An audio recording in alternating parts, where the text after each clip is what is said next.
Very good morning to all of you. My name is Mukesh Vishwakarma. कल मैंने आपको present perfect tenses पढ़ाए थे, पर इसमें क्या थोड़ा सा समझने में आपको प्रॉब्लम आई है, ऐसा फीडबैक है मेरे पास में, तो मैं इसको थोड़ा सा और अच्छी तरह से क्लियर कर दूं। प्रेजेंट मतलब वर्तमान, परफेक्ट मतलब पूर्ण, जो पूरा हो गया है, एक ऐसा वर्तमान जो पूरा हो चुका है। वर्तमान कैसे पूरा होता है? वर्तमान तो वर्तमान ही होता है, तो उसमें पूर्णता यह होती है कि जो काम आज है, जैसे प्रेजेंट मतलब आज, तो आज सुबह से जो काम अब तक हो चुका है उसको परफेक्ट कहा जाता है, जो पूर्ण हो गया है। जैसे इसकी मैंने कल आइडेंटिफिकेशन बताई थी, चुका है या फिर चुकी है। अब आप आपके दिमाग में सोचिए कि ऐसे कौन कौन से वाक्य है जो हम दिन में यूज करते हैं जिसमें चुका है आखिरी में आता है। जैसे आपसे किसी ने पूछा कि खाना खा लीजिए, तो आप बोलते हैं मैंने खाना खा लिया है। तो ये वाक्य भी चुका है, खा चुका हूं, मैं खाना खा चुका हूं या मैंने खाना खा लिया है, दोनों सेंटेंस एक ही है। तो इसका खास तौर पे ध्यान रखें, इसके सेंस में जाएं, ना कि सिर्फ आइडेंटिफिकेशन के। सिर्फ आप अगर पीछे रहेंगे तो आप इस सेंटेंस को नहीं पहचान पाएंगे। इसका कल मैंने बताया था, सब्जेक्ट प्लस हैज और हैव दो हेल्पिंग वर्ब यूज होती है, वर्ब थर्ड फॉर्म होता है, प्लस ऑब्जेक्ट यूज होता है। हैज हमेशा सिंगुलर के साथ में, हैव हमेशा प्लूरल के साथ में, V3 वर्ब का थर्ड फॉर्म सबके साथ में यूज होता है, चाहे वो सिंगुलर फॉर्म हो वर्ब का या फिर प्लूरल फॉर्म हो वर्ब का, चाहे सब्जेक्ट सिंगुलर हो या प्लूरल हो। देख लेते हैं सिंगुलर सब्जेक्ट के साथ में भी, जैसे ही। आज नाउन की जगह हम प्रोनाउन यूज कर रहे हैं। आपको याद होना चाहिए प्रोनाउन किसे कहा जाता है। प्रोनाउन जो नाउन के स्थान पर यूज होते हैं उन्हें प्रोनाउंस कहा जाता है। ही हैज प्लेड, ये बिना ऑब्जेक्ट का सेंटेंस, इसमें ऑब्जेक्ट नहीं है। वह खेल चुका है, कौन सा गेम खेला ये इसमें एक्सप्लेन नहीं किया गया है। सिर्फ एक एग्जांपल के तौर पे दे रहा हूं ताकि कल के आपके जो भी डाउट्स हैं वो अच्छी तरह से क्लियर हो सके। अब ये प्रेजेंट परफेक्ट चुका है, चुकी है या लिया है, दिया है। Subject plus helping verb singular, helping verb plural. जब कभी यहां दो सब्जेक्ट्स मतलब प्लूरल सब्जेक्ट होगा तो यहां पर हैव लगेगा, जब कभी यहां सिंगुलर सब्जेक्ट होगा यहां पर हैज लगेगा। ये बात क्लियर है। इसके साथ में अब आगे बढ़ते हैं। V3 तो सबके साथ में रहता है, ऑब्जेक्ट इसके आखिरी में रहता है, पर चूंकि इस सेंटेंस में ऑब्जेक्ट नहीं है, क्योंकि इस सेंटेंस हिंदी में भी ऑब्जेक्ट नहीं है इसका। जैसे ऊपर के सेंटेंस को हम अब इंग्लिश में ट्रांसलेट करते हैं, तो इसमें क्या होगा, मैं मतलब आई, चूंकि आई को प्लूरल माना जाता है, प्लूरल की तरह ट्रीट किया जाता है, इसलिए इसके साथ में हैव यूज होता है। प्रेजेंट के सारे टेंसेस में आई के साथ प्लूरल हेल्पिंग वर्ब ही यूज होती है, ये हमेशा याद रखना। आई हैव, चूंकि ये इसमें ऑब्जेक्ट है और ये इसमें वर्ब है, तो यहां पर लगेगा आई हैव ईटन फूड। ठीक है। अब इस सेंटेंस का मतलब आपको पता है, मैंने खाना खा लिया है या मैं खाना खा चुका हूं। आपको इसको नेगेटिव बनाना है, तो I have not eaten food, इसका नेगेटिव बना। इस हैव को आगे ले आइए, सेंटेंस बन जाएगा हैव eaten food। ठीक है, अब इसके साथ में आपको इंट्रोगेटिव नेगेटिव बनाना है। Have I not eaten food. अब इनके मतलब भी आपको मैं समझा देता हूं।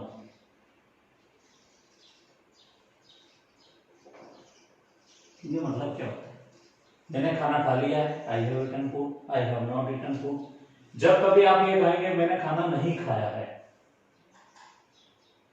तो आपको यूज करना है I have not eaten food. जब कभी आपको कंफर्मेशन लेना है किसी और से, कोई आपको बोल रहा है नहीं आपने खाना खा लिया है, तो हम क्या बोलते हैं? किसी और से बोलते हैं कि क्या मैंने खाना खा लिया है? वो बोलता है यस, तो हाँ, और नहीं खाया हो तो नो। तो ये क्वेश्चन हमेशा कंफर्मेशन के लिए यूज होता है। और ये स्ट्रॉन्ग कंफर्मेशन के लिए जब कभी कोई हमसे बोलता है खाना खा लो, और अपन बोलते हैं मैंने तो खाना खा लिया है, तो वो बोलते हैं नहीं नहीं आप सही नहीं बोल रहे हैं, तब अपन इंट्रोगेटिव नेगेटिव सेंटेंस का यूज करते हुए किसी और से भी उस चीज को वेरीफाई करवाते हैं और बोलते हैं कि have I not eaten food. इसमें थोड़ा सा प्रभाव ज्यादा है, एम्फैटिक सेंटेंस है, प्रभावशाली वाक्यों में काउंट होता है। इस पे थोड़ा स्ट्रेस ज्यादा है, इसमें थोड़ा स्ट्रेस कम है। ये इंट्रोगेशन है, इसमें स्ट्रेस है, इसमें प्रभाव है, ये सिर्फ एक क्वेश्चन है। ये पॉजिटिव सेंटेंस है और ये नेगेटिव सेंटेंस है। अब आप देखिएगा सिस्टम से सेंटेंस पढ़ने का एडवांटेज क्या होता है। मैं थोड़ा सा एक अलग कलर के मार्कर से आपको एक्सप्लेन करूंगा, ताकि आपको बड़ी आसानी से समझ में आ जाए कि मैं क्या कहना चाह रहा हूं। कल मैंने बताया था प्रेजेंट का मतलब है, तो जब यहां पर प्रेजेंट हटा और इसकी जगह हमने यूज किया पास्ट,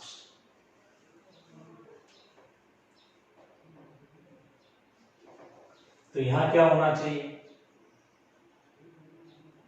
चुका था हो जाएगा, क्योंकि प्रेजेंट का मतलब है, पास्ट का मतलब था, फ्यूचर का मतलब रही। क्लियर है? प्रेजेंट की जगह हमने पास्ट यूज किया, तो यहां पर भी क्या आएगा? था आएगा। अब सिंपली आप चेंज कर लीजिए यहां पर। अब यहां पर क्या बनेगा? चूंकि पास्ट का है तो यहां पर बन जाएगा था।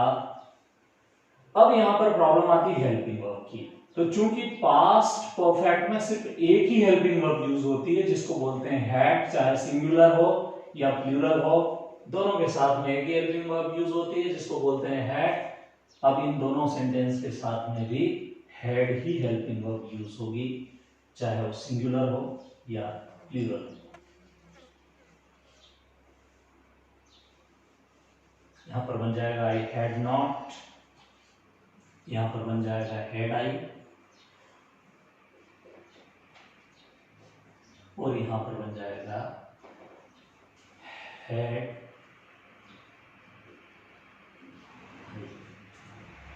आजकल के थोड़े मॉडर्न सेंटेंस में, स्पोकन में खासतौर पे हम क्या करते हैं कि हेड के साथ ही नोट लगा देते हैं, हेड एंड आई बोलते हैं।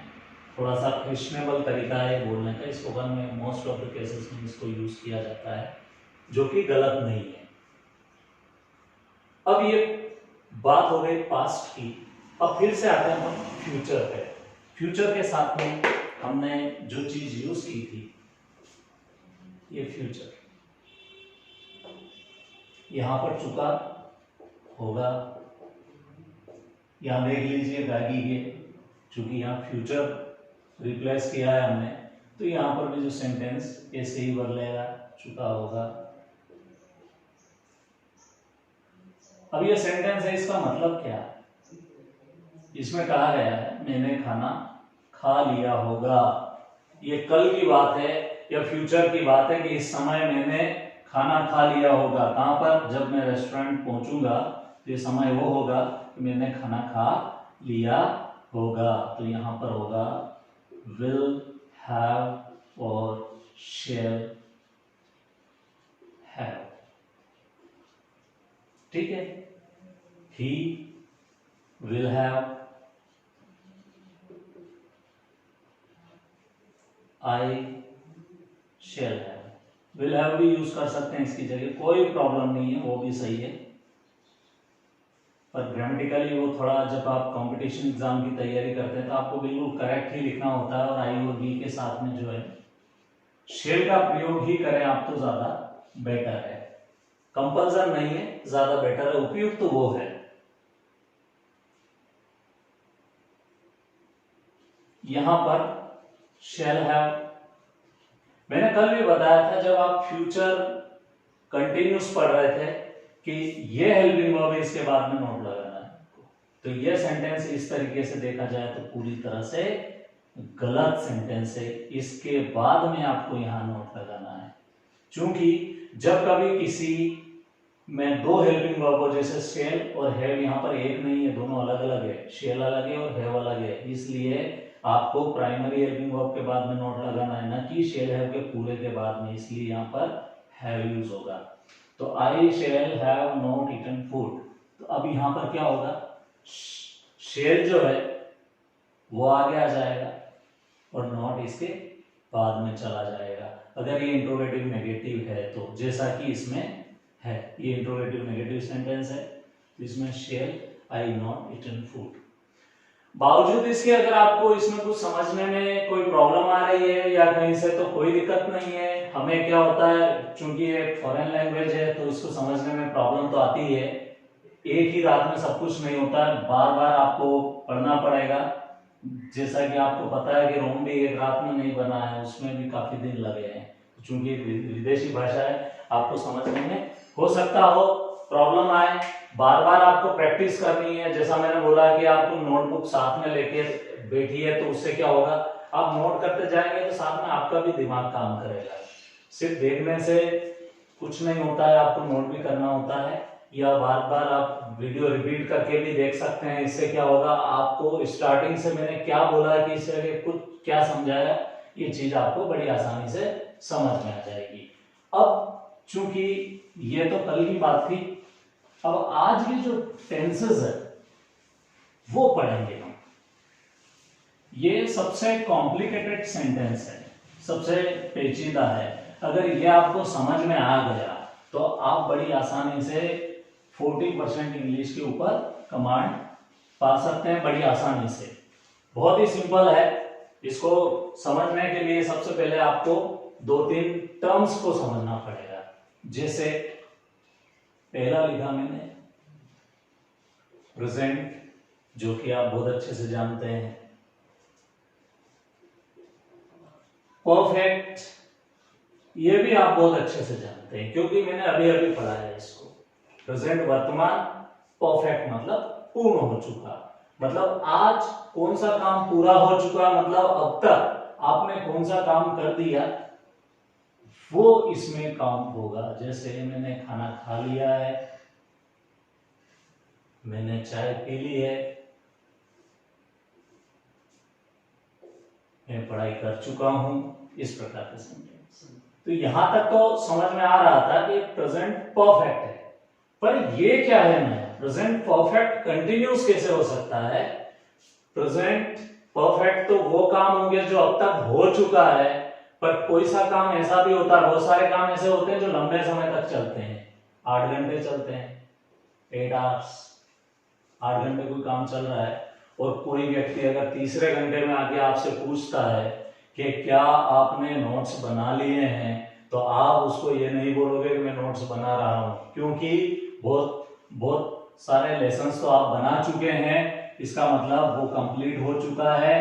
पर चूंकि आपको बचा हुआ काम भी करना है, वो भी जारी है, इसलिए जो काम पूरा हो चुका है वो हो गया है परफेक्ट, और जो चल रहा है वो कंटिन्यूस हो गया है। जैसे मैं सुबह से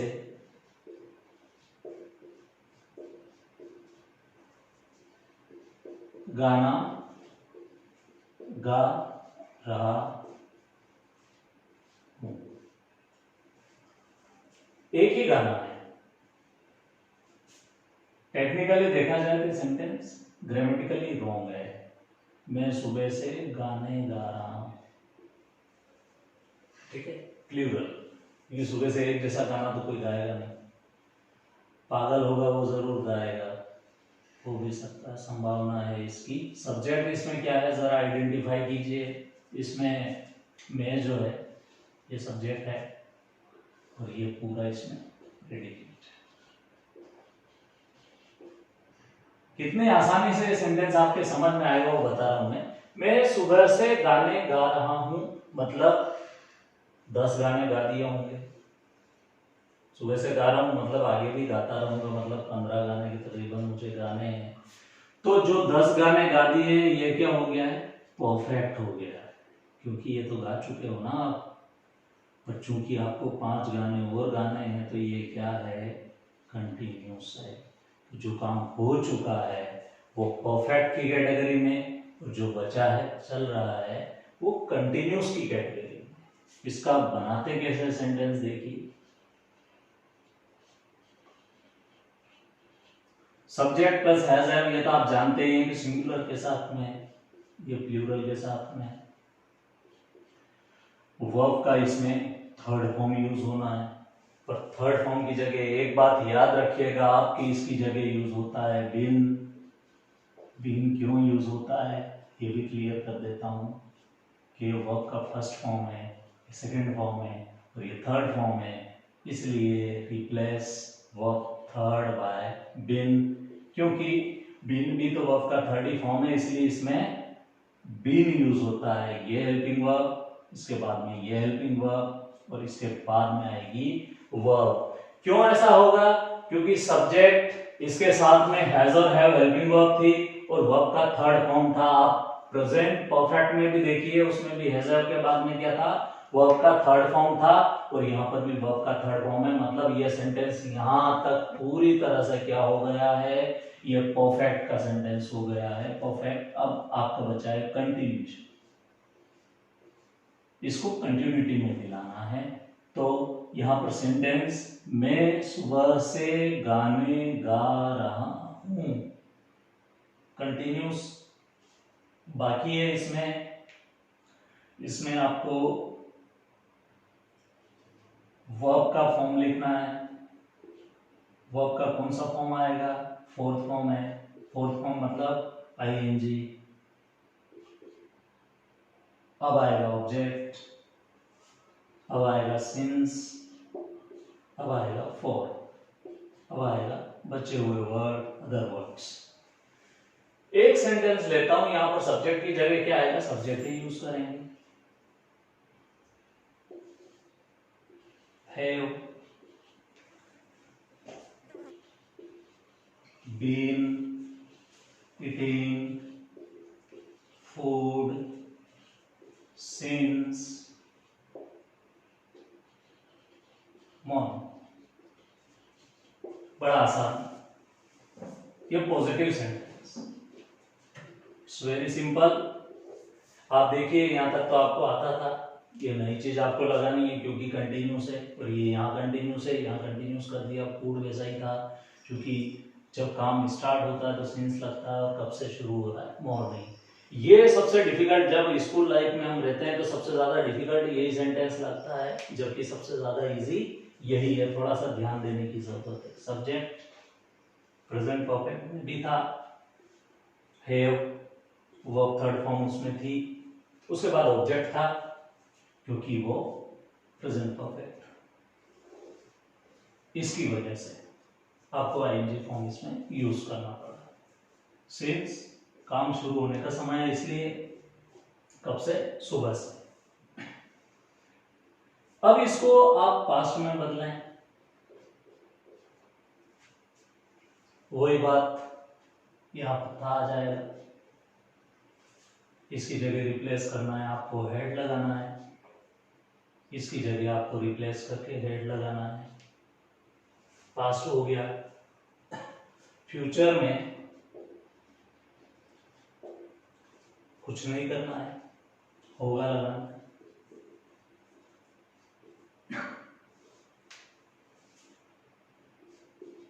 विल हैव, शैल हैव।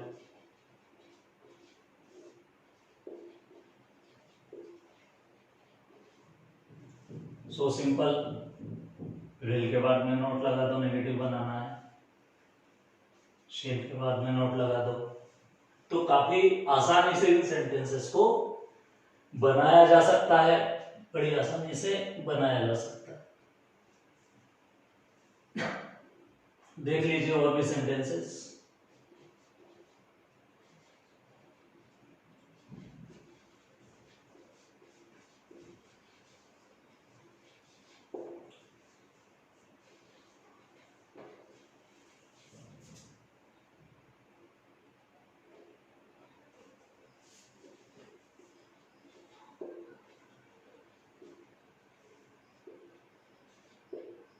अगर इस जगह हेड कर देंगे, ये सेंटेंस पास्ट का विल हैव कर देंगे फ्यूचर का, तो जस्ट वही बात एज हैव प्रेजेंट के साथ में, हेड पास्ट के साथ में, will have, shall have future के साथ। आप इसकी प्रैक्टिस जरूर करते रहिएगा, एक दो सेंटेंस बना के जब आप देखेंगे तो आपको पता लगेगा कि वाकई इतना आसान है ये। और फिर भी अगर कोई डिफिकल्टी आए तो ये व्हाट्सएप नंबर $8827977776 जो कि उस चैनल में भी दे रखा है, इस पे आप ड्रॉप कीजिए। दूसरे दिन में आपके अगले लेक्चर में जो है वो आपकी क्वेरी को सॉल्व करूंगा, बिल्कुल। I am committed to solve your queries. ये था आज का लेक्चर जिसमें हमने पढ़ा प्रेजेंट परफेक्ट कंटिन्यूस। आपको ये लेक्चर अच्छा लगा हो तो जरूर सब्सक्राइब कीजिए, अपने दोस्तों को भी फॉरवर्ड करिए और उनको भी बताइए, क्योंकि समय का सदुपयोग, अब आप टिकटॉक चलाते हैं या कुछ भी फनी वीडियोस देखते रहते हैं, उससे क्या होता है आपका डेटा खत्म होता है और दिमाग भी आपका पूरा यूज नहीं हो पाता है। तो आप सेंटेंस बनाइए और चैनल को सब्सक्राइब करते रहिए। Thank you so much for joining me. Have a great day.